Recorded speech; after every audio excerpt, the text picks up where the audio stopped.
Hi, hello, welcome to the channel. My name is Valkyria Verder. That's Valkyrie of the Veil is like the easier English version of that, so welcome. Today we're going to be talking about magic and order, the order of magic, spiritual order, the order of spiritual practices. There's a lot of different ways that you could say that, but technically the big word that we're focusing on is order with a capital O, okay? Order with a big O. The placements that you want to look at for this in your chart, or if you're reading like a daily astrological transit sort of space, your Saturn for sure. Yeah, Saturn is about pattern, and pattern is how order is created. So look at your Saturn, check out your Saturn. What house is it in? The house that Saturn is in is where your order has to be really, like, you gotta have boundaries, you gotta have your time management, like things have to be really, really firm and like stern within their order. And that is something that can be very, very protective, and depending upon what Saturn is involved with in your chart can also help you grow in other areas. One thing about Saturn is that if you want to grow with what's related to Saturn, you can't do that unless you already have your hierarchical structure of order and pattern set up. And if you don't have that hierarchical structure of order and pattern set up, there can be fallings in the hierarchy, so you end up lower than you were before. That's where the harsh lessons of Saturn can come through. One of the things that is really helpful for understanding your Saturn placement is understanding what rules your Saturn. So for people who are going through their Saturn return right now, Saturn in Pisces, as I'm filming this, that is, Saturn in Pisces is going to be ruled by Neptune. So you also want to go check out your Neptune placement. Where is it? What's it ruled by? You may have, this is a possibility, that people who have a Saturn in Pisces may have a Neptune in Capricorn. And these, I haven't talked about this on the channel, but this is one of my favorite little, like, ooh, fancy, that's protective placements, is when you have signs that rule each other that are in different spaces. So Saturn in Pisces, they're like reflective. Saturn in Pisces, but Saturn rules Capricorn. So if you have a Neptune in Capricorn, then you see the crossover there? Your Neptune rules Pisces, rules Saturn, and Saturn rules Capricorn, rules Neptune. I love when that happens in a chart. Oh my goodness. It makes people so much more well-rounded. And it also too, especially with Saturn placements or Pluto, Scorpio sort of placements, the harsher sort of stuff that happens in the chart, it can make a more protective space for a person. So just, I guess an extra, didn't mean to put that in here, but I suppose it has to do with order. So it is what it is. But check out what your Saturn is ruled by and the area that your Saturn is in. So the house that Saturn is in, like I said, that's where the restrictions, the order, the boundaries, the patterns need to be kept up. And what rules your Saturn is how you're doing that. So for people who are going through the Saturn in Aries, about to go through Saturn in Aries return, Aries is activation. It's the start. It's doing the new thing. It's being in your innate wisdom as a child, also the children, the innocence. And so people who have Saturn in Aries create order and structure by constantly starting, you might not get it right every single time, and more than likely you're not going to, but if you just start and keep going, that's how you're going to keep order there. Part of the reason that order is so important where Saturn is because Saturn offers you a seat in a hierarchy that other people can contend against. So say that you have Saturn, we'll say in Libra, just for an example, random example. Maybe you have Saturn in Libra, and Saturn in Libra means that you're gonna have a seat in a hierarchy where there's intimate mirrors. Anytime that you're reflecting another person, you have the possibility and probability that if you have done the work to keep order, again, order, in the Libra space, so 7th house and where your Libra is in your chart and your Venus, because that's going to rule Libra, in any sort of intimate mirrored space, you're going to be given the offering opportunity and probability that you're going to be able to sit in a hierarchical seat above the person that you are a mirror for, which means you have more control. It's more responsibility for sure, but you also have the ability to alter another person like very, very drastically, because Saturn is really about those details in the order and the structure. And it's also about Saturn retrogrades, which I haven't gotten to in the retrograde series yet, but Saturn retrograde is this large, big picture. Like, you have to see the big picture. You have to understand the big picture before you can focus on any of the details, which can be a little bit debilitating for a Saturn placement to be in retrograde, but it can also be pretty helpful if you're someone who needs to focus on the big picture first, or like, it's just, again, order patterns. Definitely check out your Saturn, look at what it's ruled by. Also look at where your ruler of Saturn is. So I'm going to use Saturn in Aries as an example, because these are the people, as I'm filming, who are preparing to go through their Saturn returns. So if you have a Saturn in Aries, that's going to be ruled by Mars. You also have to look at where is Mars in your chart and what house is that in. And if you're able to draw your order and constraints and restrictions and boundaries where the ruler of your Saturn is, so for Saturn in Aries, wherever your Mars is in your chart, the house that Mars is in and what rules that Mars, if you can start the order and the constraints and the restrictions and the predictions also, because pattern allows us to predict things, if you're able to do that in the ruler of Saturn's space, oh, by goodness golly, it makes everything so much easier in the space where Saturn is. Like, so much easier. So much easier. So much easier. Because if you don't have that space in order and you're trying to get where your Saturn is in order, it's going to be a lot harder. It's going to be a lot harder because what rules the Saturn doesn't have an order, or isn't in the order that you need to keep you protected and safe and in your seat of power that other people can contend against over here. If you don't have the origin of that, because that's really what it is. It's if you have and talking about, I just wrote a blog about this, the origins of power and what does that mean? Curious. Oh, cool. So the origin of that power of Saturn is going to be the ruler of what is its ruler? Yeah, what is the ruler of Saturn? That's the origin of its power, and you have to keep order there too.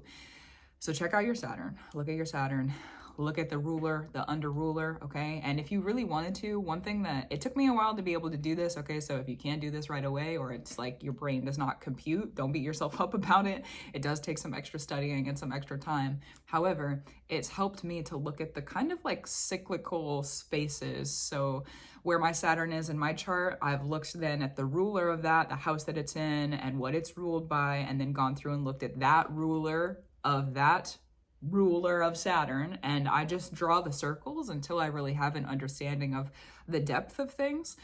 You don't have to do that, but I find that it does become helpful, and there's always extra wisdom in that well if you wanted to study it. So up to you, discern if that's true. The other things to look at in your chart where order needs to be: Capricorn, the house where Capricorn is, any Capricorn placements, that's what Saturn is going to be. The order that you keep where Saturn is going to influence the Capricorn spaces. Also Aquarius, wherever Aquarius is, because Aquarius is like partially half ruled by Saturn. It's also ruled by Uranus. So it's how we relate to the systems and how we break out of them. Whereas Capricorn is more about just the systems themselves and being restricted to those systems. We do have Pluto right now transferring from Capricorn to Aquarius. I write more about that on the blog and in the podcast. So if you're interested more in that stuff, I'll leave links for everything down here. Beautiful. Also, I'm going to plug my book right now too, because I forgot about it in the last video and didn't do it until the end. So if you're interested in Book of Spells 2, Poetry for the Warrior Witch, I write them from Halloween to Halloween. So when did I start? 2 years ago? Yeah, this is the second book. And I'll start another one on this Halloween. So Book of Spells 1, Poetry to Educate the Witch, and then Book of Spells 2, Poetry for the Warrior Witch. Both are available. Well, the second one is on pre-order with Barnes & Noble. I am going to be sending out an email on Halloween announcing the publication, or like announcing the publishing of that. So if you're interested in that, thank you so much for the support. It'll be there. You also want to look at the houses that Capricorn and Aquarius are in, because those are going to be the houses where where your Saturn is going to influence those houses. And you need to be able to keep order in the houses where Aquarius and Capricorn are based on the origin of where your Saturn is at.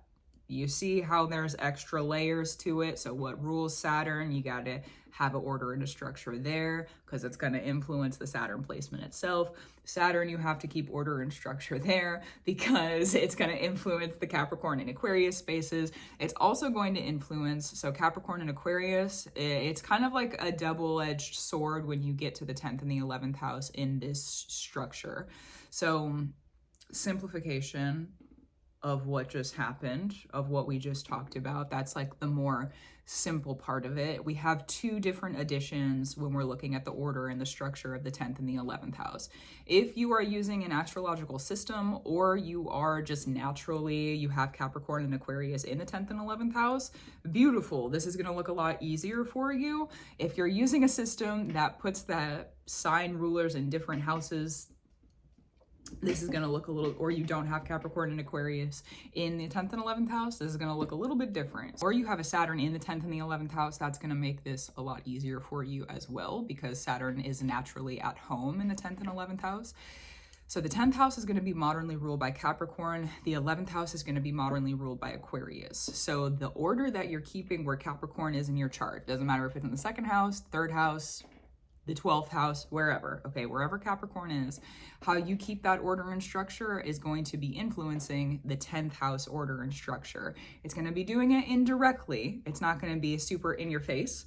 You'll have to kind of notice how those webs of the Capricorn space and the 10th house space are connected. But if you can notice the patterns between the two of them, you might open up a space for some superpowers to come through, or a lot of change, or a promotion, because that's a lot about the 10th house. So noticing those spaces. And then through the 11th house, you want to look at the house that Aquarius rules in your chart.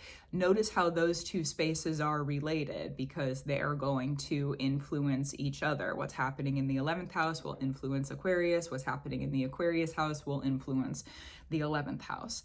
Now, Saturn is going to be influencing the pattern of Capricorn, Aquarius, the 10th house, and the 11th house. So however it is that you need to, one of the things about Saturn, for better or for worse, okay, one of the things about Saturn is that we have to spend time studying it. We have to spend time studying the lessons that Saturn gives to us. We have to spend, it's like taking an AP course, or like a really, really advanced course in school. You have to spend time, you have to do the homework. This is not a pass or fail. This is a what grade did you get, and we're making sure that there's extra credit if you need it. So make sure that you're taking time to study these spaces, and do it on, Saturn is also about consistency, so do it on a pretty consistent basis, and pattern and structure oriented it is. One of the things too about Saturn that I've realized is that a lot of the times we have to have real life application. We can't just study the theory of it. So if you're looking at those actual spaces in your life where Saturn is, where the ruler of Saturn is, where the 10th and the 11th house are for you, and what are those rulers, and then Capricorn and Aquarius, it's kind of a big pot, there's a big bucket, a big pot of placements for this, but they're all applicable, so study as you need to. So then what is it that we even need to know about order? We know what placements to look at, we know what spaces to look at astrologically. Order is literally what it sounds like. Order is literally what it sounds like. Let's just focus on where Saturn is in your chart. Yes, there's other spaces and places, but it's all centered around Saturn technically, right? So let's just focus on where Saturn is in the chart right now. If you notice that in the house where Saturn is for you, there's already a pattern. Your life is already set up in a specific way. You're already moving in a specific way. You're already doing stuff in a specific order, okay? It could be, if you have Saturn in the 4th house, how your home is organized. What's the order of your home? Are you making your payments on time? Is it paid off? Is it, do you have insurance on the house? What kind of insurance do you have on the house? Who do you let in the house? Why are they allowed to be there? You also too, so just noticing the pattern. Notice the pattern, notice the structure, notice the order that you already have in your life where Saturn is. Saturn in the 4th house is just an example, but go to the area of life where the house is, where Saturn is, all right? Check that out. and just observe. Spend like a week, a month, however long, just observing. Oh, I do this, or I let this person in. And what do those? One thing about order is that if one thing happens, I call these trigger points. So if one thing happens, it's going to trigger a chain of events. There's an order of things after that happens. Pattern is predictive. So if you notice that, say again, Saturn in the 4th house, let's go there. Say that you have Saturn in the 4th house. If you notice every day that the mail gets dropped off, almost every day, what happens after the mail gets dropped off? How does it get dropped off? How does that change what happens after the mail gets dropped off? Maybe every day the mail gets dropped off and then all of a sudden there's just like chaos and you can't figure out what's going on or why it's happening. There's a pattern to it. There's a pattern to it. And that's one thing about the order of chaos. Chaos is just an order that we don't understand. Chaos is just an order that could have been unplanned. Chaos is an order that might be too large for us to understand. Okay, we have to remember that we're tiny little human beings that float around on a flying rock. Perspective, okay? So there's some things that we're not meant to understand. There's some things that we're not meant to get like a grasp on or like a good grip with, okay? But if you're noticing the pattern, the trigger points, and then what happens after those trigger points, that's going to teach you about the order and the structure that you already have. And you cannot, this is one thing I talk about on the blog and I probably have talked about in other videos, you can't change your direction and go somewhere else if you do not know where you already are. So you have to know where you are. You have to know what's going on around you already if you want to make change or you want that promotion or you want something more in the areas where Saturn is for you. Cool. One of the things I keep in my order of structure as a witch, as a practitioner, one of the things that I do for order and structure, and it's order and structure within my spaces where Saturn is. If I've seen it twice, if I see it once and I think it's important, I'm paying attention. If I see it twice, it's important and I need to pay attention. Why is this happening? Especially if it's not in the normal pattern or the normal order. Okay, that means change is being ushered in. Why is change being ushered in? Love you, change. Why is change being ushered in? What sort of change is being ushered in? Do you agree with that sort of change that's being ushered in? And this is where, when it comes to order and protections, this is one of the protective ways that order can be presented. And it was 2222. When I edit this, it's not going to be 2222 right now, but it's 2222 when I said that. That's great. Okay, another piece of order. So good. If you have an order and a structure that you know is protective for you, again, Saturn in the 4th house, you have your insurance, you have your, payments on time, all those sorts of stuff. You know that, and only certain people are allowed to come over, yada, yada, yada. All the details of the practice. You have that order structure set up. If something changes, something rearranges, okay? Do you agree with that? Have you know what happened? It's a new trigger point. You've allowed something new to come into that order. So if there's a trigger point, if it happens once, it's an anomaly. If it happens twice, oh, maybe I need to take my own advice. Maybe I need to sit and look at this actually, because it's happened twice and I need to pay attention. Because if it happens a third time, for me, how I keep that order, it's done after that. It's officially in my order. So I have one chance, one opportunity to notice it. I have a second opportunity to then question it. What do they say? Fool me once, shame on you. Fool me twice, shame on me. Can't put the blame on you. Anyways, if it happens twice, then I need to sit and I need to take my own advice. Do I agree with this? Do I not agree with this? How do I want to move with this new order that I see? Do I agree with this? Do I not agree with this? How do I want to be with this? Do I want to be with this? Can we change this at all? Or is it just non-negotiable? Is it just going to show up as it is every single time? So twice, because then if it happens a third time, and this is, so again, discern for yourself how this works, because this is how I sit with the spirits in my practice. If it happens a third time and I don't agree with it, I'm cooked. They're really serious with me about that sort of stuff. I'm cooked. If it happens 3 times, they're like, you kid, you missed it. You gotta listen. Like, so, but that's how that's, like I said, that's my relationships in the spirit. You missed it, kid. You gotta listen. You gotta pay attention, because there's a third time. Oh, it happened a third time? It happened a third. Why didn't you pay attention the first and the second time? It happened a third time? Because what happens with me and my practice when I get to The third is that it's a binding of fate at that point. The first time you have an opportunity to just pay attention, be observant. The second time is maybe I do need to make a shift. Maybe I do need to make a change. Do I agree with that or do I not? Do I want it to be here? The third time, oh gosh.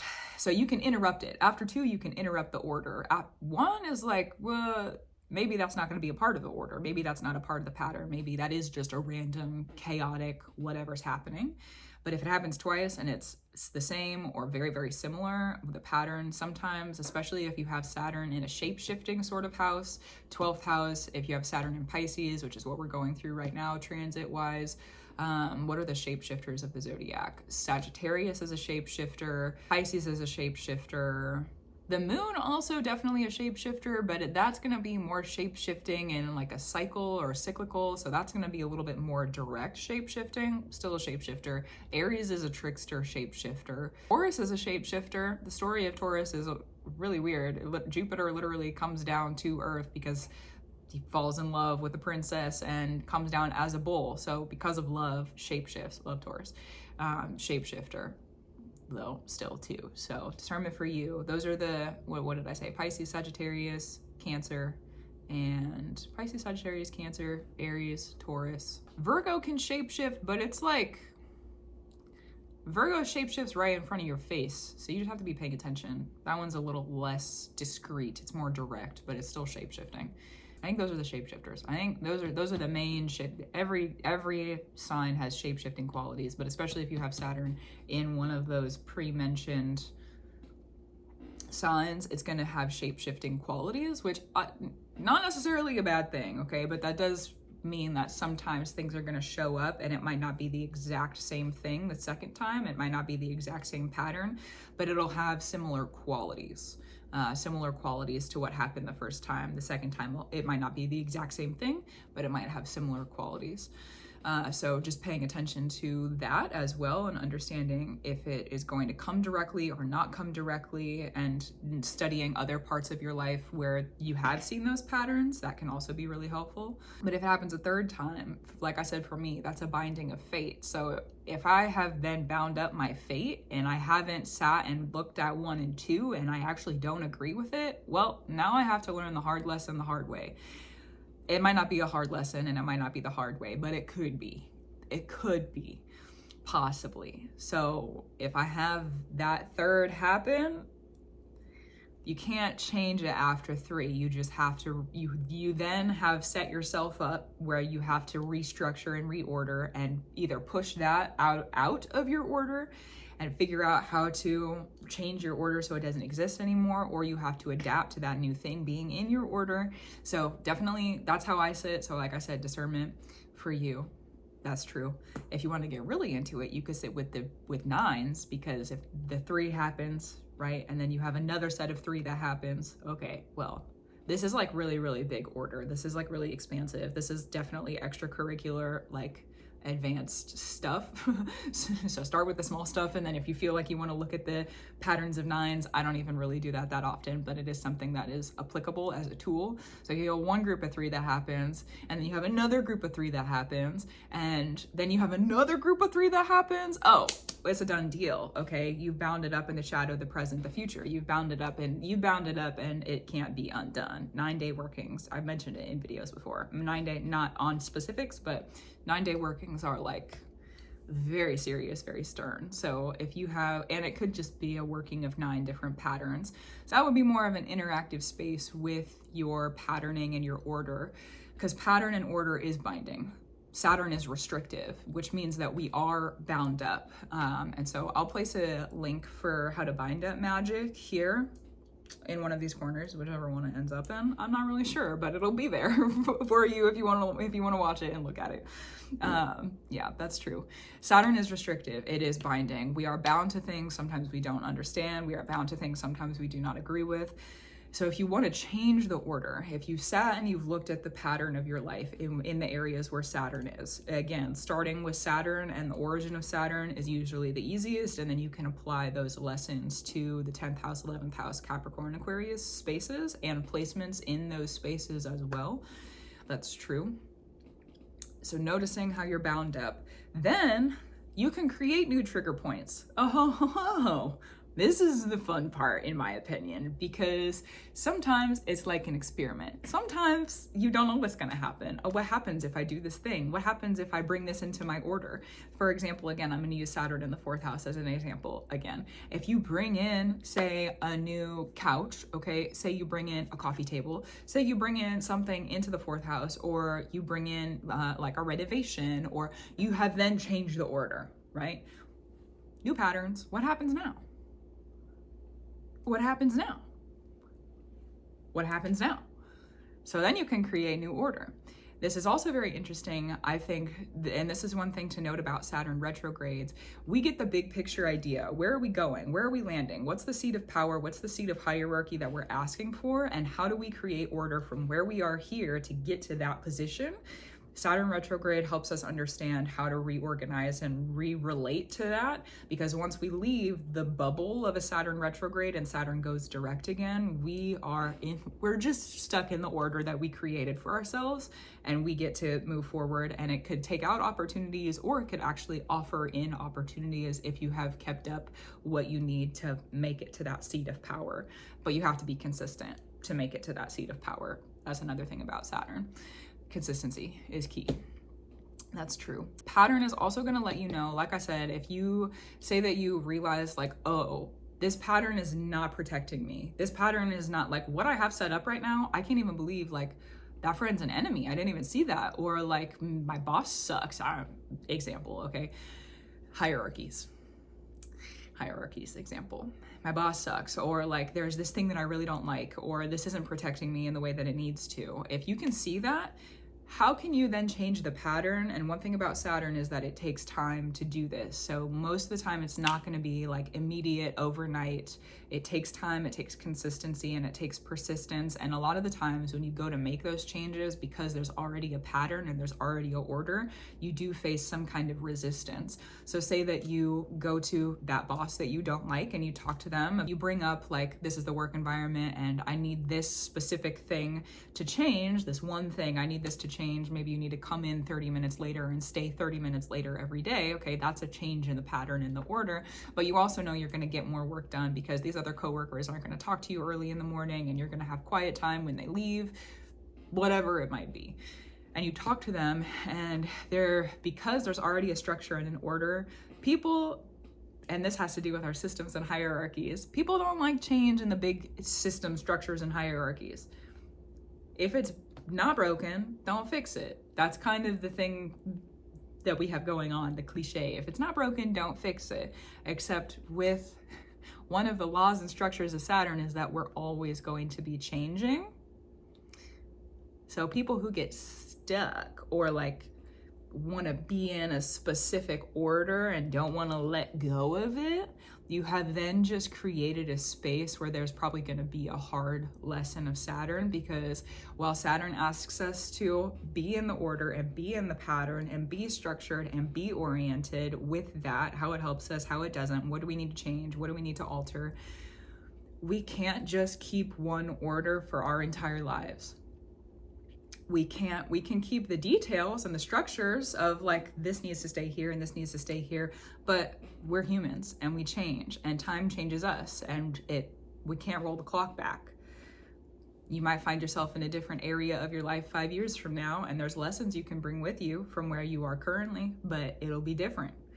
Your order, your structure will change and be different. So there's always going to be resistance. And if you find yourself clinging to an old structure or clinging to something, more than likely, in my experience, it's usually trauma related, or it's a seat of power that needs to transition, but for some reason, you maybe don't feel like you're worth a new seat of power, or you don't want a new seat of power, but Saturn asks that we create those new seats of power for ourselves.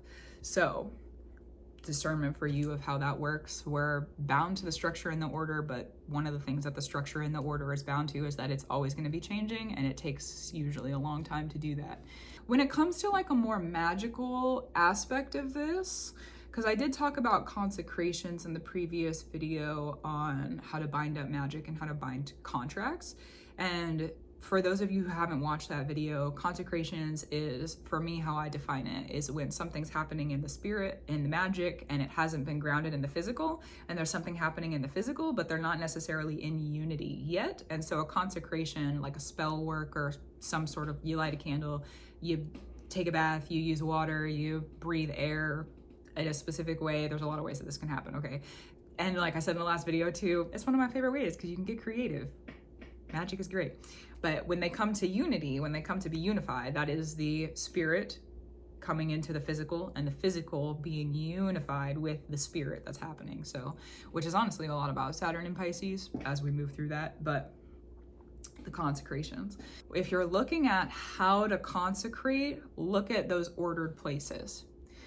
Look at the ordered places in your chart, because that's going to let you know the elemental rulers of the Saturn and the 10th house and the, like, all those different, the ruler of Saturn too. Those are going to let you know how do you need within your creative ordering and patterning of your consecrations and your magic. What do you need? What are your skills? Also, how do you bind that up in a way that is protective, in an order where you know that it's going to be safe and regarded as true for you? That's something to look at also, because in those consecrations, the order that they're bound in, like I said, the bindings of fate, the 1 and the 2, and then once it happens a third time, I'm stuck with it kind of thing, and I got to figure it out after that. If you are unifying that 1 in the spirit, the 2 in the physical to become unified, okay, you have just bound up in the way that I would explain this, because different people would explain this differently, but the way I explain this, that's a binding of fate.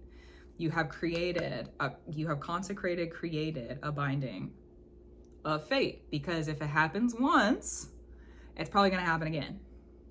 If it happens once, it's probably going to happen again. So the order that you do those spell works in and the order that you create, do you pick up the candle first? Do you light the candle and then pick it up? Do you not pick it up? Has it just been set there for days and then you light the candle? Are you telling the fire, thank you? Did you not say anything to the fire? Is a lot. It's very detailed. If you are noticing those different orders for you and how you need to draw them up for yourself, that's also going to let, with the Saturn stuff that's going on in your chart, it's also going to let you know how those magic works are going to be best bound for yourself, and that's going to look different for every single person. It's so detail oriented. Love you, Saturn. And also so detail oriented. So that's something to look at. The other thing I want to mention too before we finish the video is look into, Saturn is about the physical systems that we cannot escape. We can't get out of them. What is the first origin of a physical system that we can't get out of? Our body. Hello, we can't leave this thing. We're stuck in it for our entire life. Love you, body, okay? So if you're looking at the different rulers of those Saturn places, relate them back to your physical body, relate them back to your physical vessel.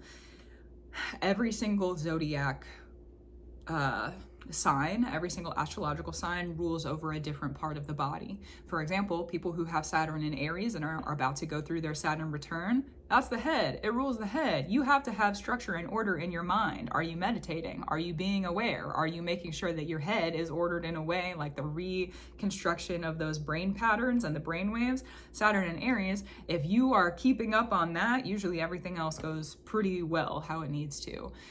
Also, who are you sharing your head with? Are you talking to other people? When do you not talk to other people? Is a whole thing. So look into the rulers of the body, because we are stuck in it. We're stuck in it. We can't escape it. We're stuck in it. So look at the rulers of the body and how those kind of play into those structures and orders and patterns as well, because that's going to give you another layer of understanding, like a more primal base layer. And if you can look at the primal base layer of the body more internally, or like how you're treating your body, how you interact with your body in those specific placements where Saturn is involved in your chart and how they're related to those astrological signs, it'll probably show you a lot. It'll show you a lot that can't be taught. It'll show you a lot that can't be taught. I probably don't have the words for you with that one. So check out your body placements with the Saturn rulers, because if you're looking at already how that primal primalness is set up in here, if you can get that to shift or change or rearrange, then it'll start a trigger. It'll start a trigger more than likely externally also with what's going on around you. We mirror our environments. That's just a part of who we are and what we are as human beings. So yes, I think that's it though. Gratitude, reverence, and love to you. Thank you for being here so much. So good. If you have other questions about anything, let me know. Let me know. And I'll be here to answer them. So good. So good. Thank you all for the support. And I hope you're having a great spooky season. That's true. I hope you're having a great spooky season. And may everything you need to do come through for you easily in love, truth, and free. And I'll talk to you soon. I'll talk to you in the next video.